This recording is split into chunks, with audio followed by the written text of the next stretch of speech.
பாண்டிராஜ் அவர்கள்னு சொல்லுவோம், இல்லை பாண்டின்னு சொல்லுவோம்னு தெரில. மேடைக்கு வந்துட்டோம், ஒரு தேனியே சொல்லிக்கலாம்.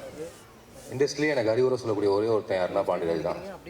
என்னடா படம் எடுக்கிற, பணம் சம்பாதிக்கிற மாதிரி படம் எடு அப்படின்னு ஒவ்வொருத்தரையும் என்னை கூப்பிட்டு சொல்லிட்டே இருப்பான். அவன் நிறைய விஷயங்கள் கரெக்டாக பண்ணியிருக்கான்னு நான் நினைப்பேன். நான் வம்சத்துக்கு அப்புறம் என்ன பண்ணுறதுன்னு தெரியாதப்ப சொன்னால் கம்பெனி ஆரம்பித்து படம் ஆரம்பிக்க போகிறேன்னு யாருமே நம்பலை. அன்றைக்கி சின்னதாக மெரினா அப்படிங்கிற ஒரு படம் பண்ணலைன்னா, பசங்க ப்ரொடக்ஷன்ஸ் வரலைன்னா இன்றைக்கி இதெல்லாம் நடந்திருக்காதுன்னு நான் நினைக்கிறேன். அது பாண்டிராஜினுடைய துணிச்சலுக்கு கிடைத்த வெற்றி. அண்ட் அதில் நான் ஒன்று கற்றுக்கிட்டேன். கிட்டத்தட்ட சிறியதே அழகு, வெகு சாதாரண எளிமையான விஷயங்களே மிகப்பெரிய வெற்றியை உருவாக்கி தருகிறது அப்படின்னு சொல்லி அதனுடைய நீட்சி தான் இந்த படமாக நான் பார்க்குறேன். ஹைக்கூ, சிறியதே அழகு. உலகத்திலேயே ரொம்ப சிறிய கவிதை தான் ஹைக்கூ, ஒரு ஜப்பானிய தத்துவம். சீனு ராமசாமி என்னோட பிறந்தவர்களுக்கு வந்து ஒரு விஷயம் சொன்னான். நீ புகழ்லாம் என்னன்னு அப்படின்னு கேட்டான். தெரிலடா அப்படின்னு. சமூகத்துக்கு நீ செய்யக்கூடிய நன்மைக்கு சமூகம் உனக்கு திருப்பி கொடுக்குறதா இருந்தால் புகழ் அப்படின்னா, இந்த படம் அந்த புகழை உங்களுக்கு கொடுக்கும். அந்த புகழ் நீடித்திருக்கும் நான் நம்புகிறேன்.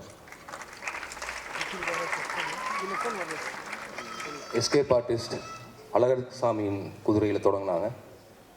இன்றைக்கி திரும்பவும் ஹைக்கூவில் வந்து சேர்ந்துருக்காங்க. நடுவில் நிறைய படங்கள் பண்ணாங்க. பட் இந்த அழகர் சாமியின் குதிரைக்கு பிறகு எஸ்கேப் ஆர்டிஸ்ட் மிகப்பெரிய ஒரு பேராக இருக்கும்னு நினைக்கிறேன். பட் இதெல்லாம் நடக்கிறதுக்கு முக்கியமான காரணம் நினைக்கிறது வந்து, நீங்கள் முன்னாடியே சொல்லிட்டீங்க, 100 கோடி 200 கோடி Telugu, Tamil, Portuguese, French, German எல்லா இதுலேயும் இப்படி தான் டப் பண்ணி ரிலீஸ் பண்ணலான்னு நினைக்கக்கூடிய ஒரு மார்க்கெட் இருக்கக்கூடிய ஹீரோ, கேரக்டர் ஆர்டிஸ்ட்டோ சப்போர்ட்டிங் ஆர்டிஸ்ட்டோ அந்த படத்தை ப்ரொடியூஸ் பண்ணி அதில் நடிக்க முன் வர்றதுங்கிறது வந்து ஒரு மிகப்பெரிய கம்பீரம்.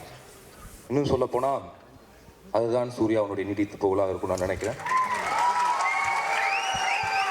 ஆனால் அவர் பண்ணி தான் ஆகணும்னு நினைக்கிறேன். ஏன்னா வந்து வெறுமனா ஒரு 100-200 கோடி பண்ணுறது மட்டும் இல்லை.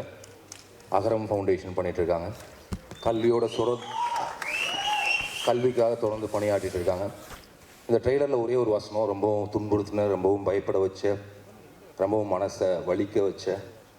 ஒவ்வொரு ஸ்கூல்லேருந்து டிசி கொடுக்குறப்ப புதுசாக ஒரு நோயும் சொல்லி அனுப்பிடுறாங்க பெற்றோர்கள். அப்படிப்பட்ட நிறைய பெற்றோர்களை நான் பார்த்துருக்கேன், குழந்தைகளை பார்த்துருக்கேன். இந்த படம் அப்படிப்பட்ட பெற்றோர்களுக்கும் அப்படிப்பட்ட குழந்தைகளுக்கும் ஒரு நல்ல அமைதியை கொடுத்தாலே போதும், மிகப்பெரிய வெற்றி அடையும் என்று நம்புகிறேன். வாழ்த்துக்கள்.